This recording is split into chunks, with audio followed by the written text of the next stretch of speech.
And let's talk about this Silence of the Lambs mess. So, previously we were talking about, earlier in the show about accountability and things with America's Next Top Model, something that those people over there that work behind the scenes refuse to do. But at least the people that work behind the scenes on a franchise, on a movie that came out like over 30 some odd years ago, I would say 35, 36 years, right? Because it came out like 1990, I believe, if I'm not mistaken.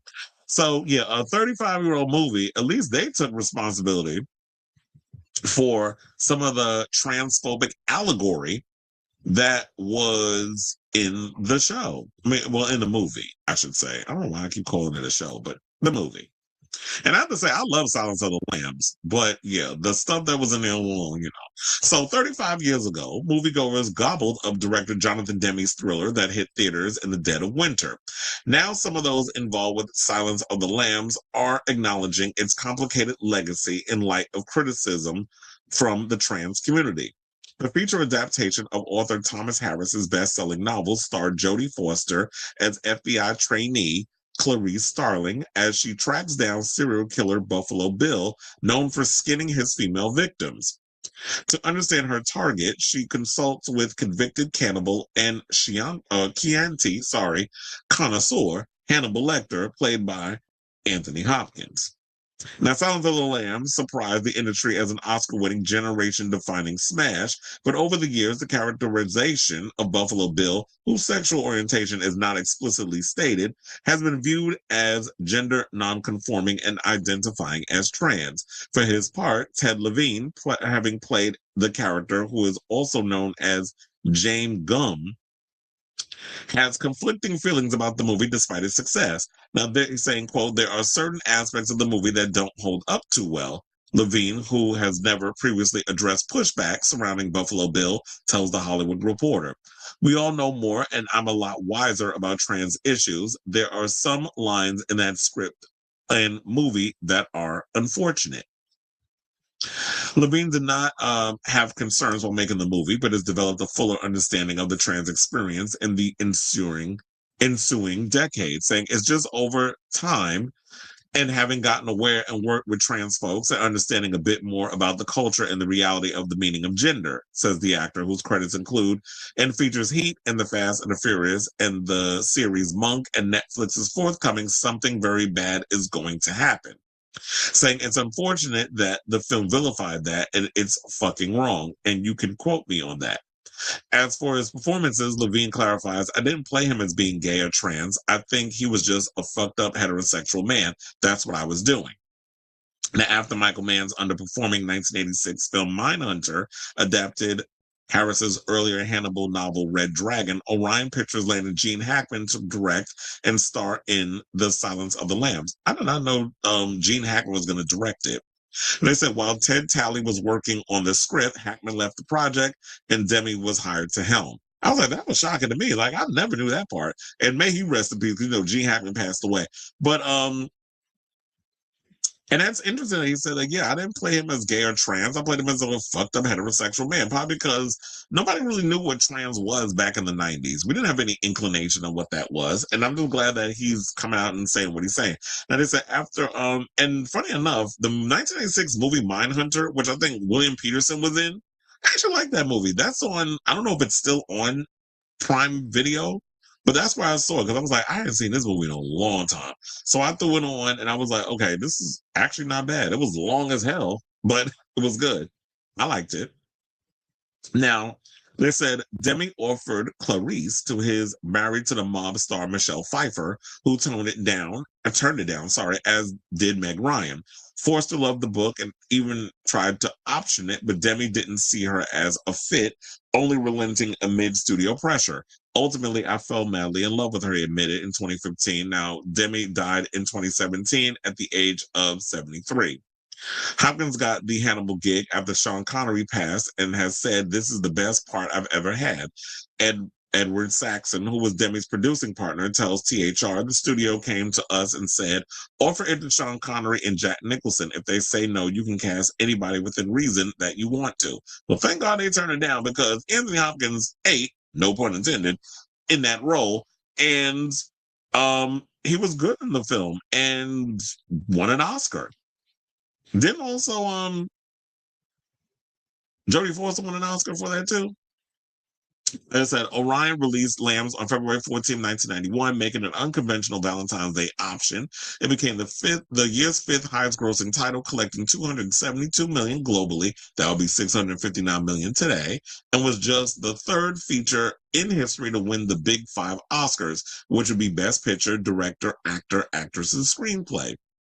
The film flouted typical studio strategy as the Best Picture winner with the earliest release date, and it has been cited as the only horror movie to win the coveted prize, which is weird because they refer to it as a horror movie when I remember y'all referred to it as a psychological thriller. But I've always said that Silence of the Lambs is a horror film. Like you took from Ed Gein, and remember there was like Ed Gein and Psycho. There was a lot of those elements up in there.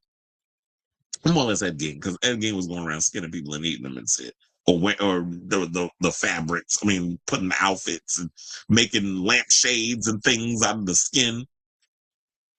So they said we weren't thinking of it as a prestige play, says Saxon. We thought we made an entertaining film. We had zero idea that we would be going to award shows at the end of the year.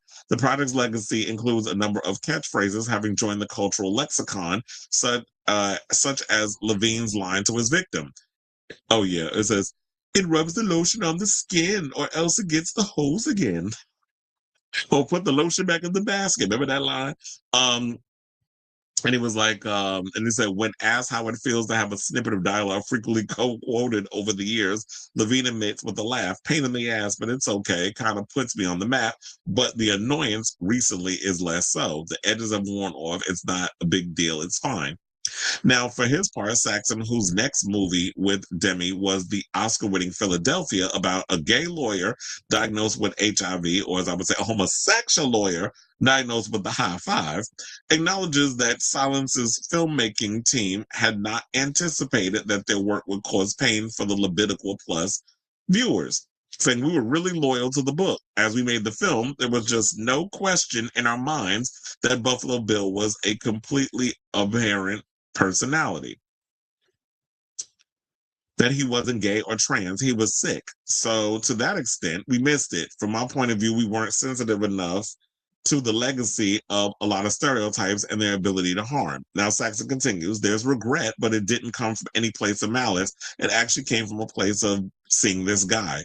We all had dear friends and family who were gay. We thought it would just be very clear that Buffalo Bill adapts different things from society from a place of an incredibly sick pathology. Well, I guess when you've been over the years of looking at a lot of, like, The Cellular Closet is a perfect documentary where it breaks down all the history of how homosexuals were portrayed and trying to remember if trans were included, but just queer people in general were treated in cinema.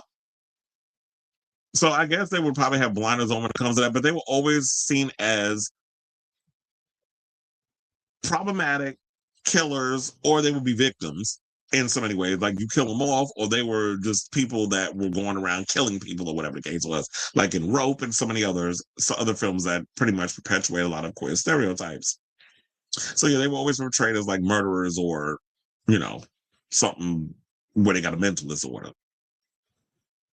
Now, since they said Silence of the Lambs has continued to be a steady part of popular culture throughout the decades, with AFI naming Hannibal Lecter as its top screen villain.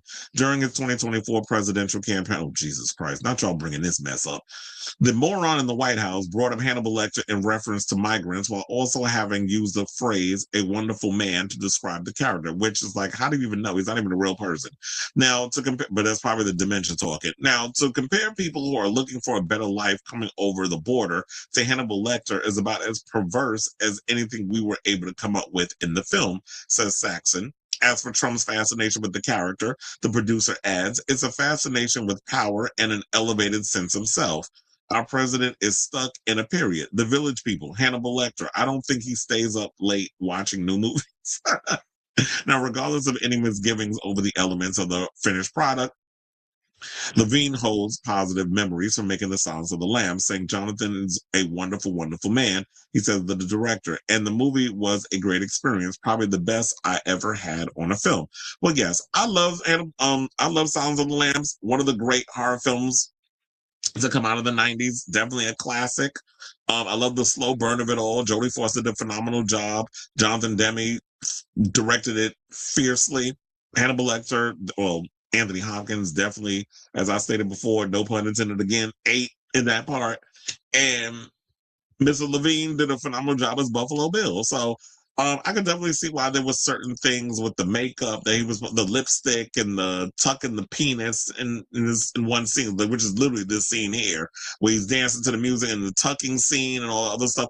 I could definitely see why people were looking at it as like, yeah, this is kind of like you're painting trans people in this light. That maybe that's what he was thinking. And maybe in your mind, that's what you weren't thinking. But I guess when you are someone who is a part of the queer community, we have incentive to look into these things or to see things that other people won't see, like a blind spot or microaggression, whatever the case is. So we've all been trained when you're an other to look out for things, whereas y'all probably don't see it, but we see it.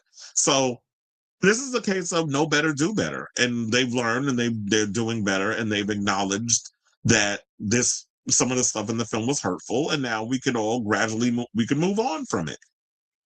Because the movie is, I mean, it came out 35 years ago. There's nothing we could do about it. But to acknowledge that it's like, yeah, we didn't mean to hurt a specific community. And for that, we apologize, especially in a time where trans people are under attack in this country and are being used as a scapegoat by this current regime while they're pillaging our communities of its resources. So I say all this to say, what do you guys think of this story?